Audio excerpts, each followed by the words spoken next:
Welcome to the Banker Lamp. Please enjoy the video. You have the headset charged and your device is Bluetooth enabled. Now start pairing. Press and hold the power button until the LED flashes. This forces pairing mode so devices can see the Hesh Evo. Once your phone shows the headset name, tap to connect. Make sure you accept any pairing prompts. Why do this first? Because a stable initial pairing prevents audio dropout and lets firmware updates land cleanly. After connection, test audio quickly so you know the link is working before continuing. Now learn the controls so you can use the Hesh Evo efficiently.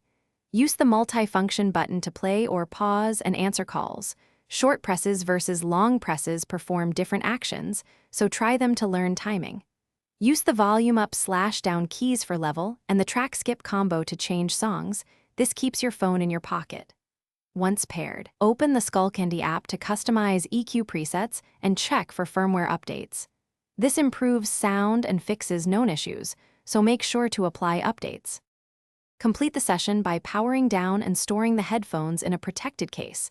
This preserves cushions and the hinge. Charge using the supplied cable and avoid letting the battery drain to 0 regularly, because battery health declines faster that way.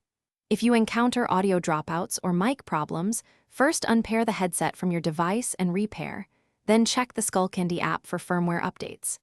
If issues persist, try another device to isolate whether the phone or the headphones are causing the problem. Thanks for watching. If this was helpful, leave a like and consider subscribing. See you next time.